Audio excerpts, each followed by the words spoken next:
Maybe you remember the 2011 Acadia. Had the blower motor problem, and we got that fixed. Well, now it's got a sloshing problem, and I think I found out where it's from. Let me show you. Apparently the two most common issues of this are the HVAC or AC condenser drain, which is actually on the driver's side, but the symptom of it is also can be found on the passenger side, or potentially in the drain lines for the sunroof. We're going to start with the AC condenser drain. Don't necessarily have to do this. I just have seen some evidence of water, and the floorboard on this side has been damp, so I'm wanting to make sure that I don't have water in with the blower motor. There are two of these pull pins located there, and then this one was here, and the whole thing drops down. All the things GM doesn't do right. This design was a very nice surprise, because instead of multiple, yep, there we go. All that water. I'm surprised the blower motor works at all. Let's get that dumped out.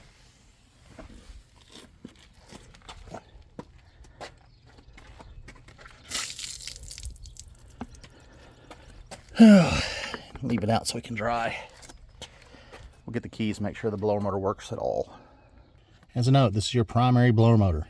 If you have a secondary rear air conditioning, you're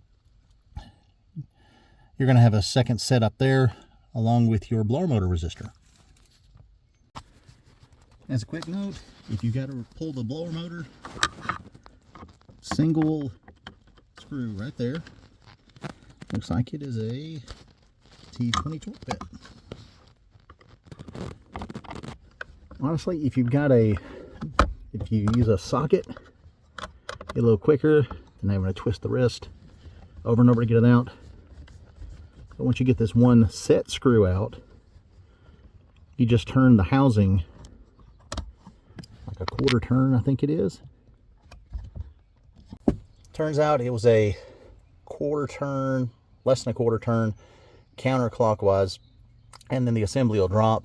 But it's probably a good thing to do this if you see the water, because I was getting some drainage out of the blower vent. Right, let me show you where all this problem actually comes from. On the passenger side floorboard, right under here,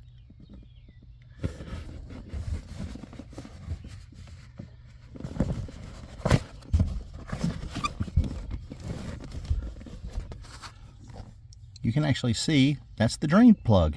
Well, the drain port.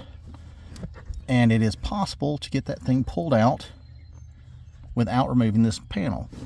However, removing this panel lets you get in there more easily. Doing a little bit of reverse engineering here. This just sort of settles into place right there. This one will slide into that port right there. And this gives you an idea of how many tabs. When I was pulling this out and I was bowing it in the middle, these came loose, but I had to work them up like this until I could pull the whole thing out and out of that part. What I did here was I just reached underneath and slowly pulled it out to make it bow, and then it released up here and up here. That's actually connected to a vent.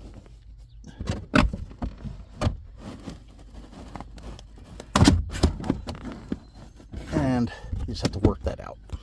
All right, so I can feel that the carpet here is damp, and it's probably due to overflow.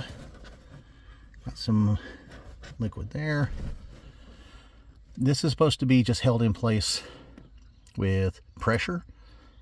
So I think my handy dandy panel tool will help me there. My plan is pop this loose, clean it out, put it back. Let all the water in that drain hose drain onto this already soaked towel. Wish me luck. And here's what caused all the problem. That tiny bit of debris down the bottom has clogged this up. It makes it where it won't drain out the bottom of the vehicle.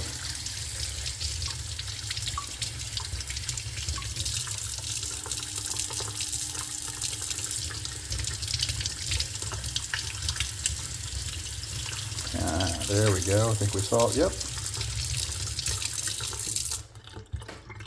This tiny bit of debris caused all that trouble.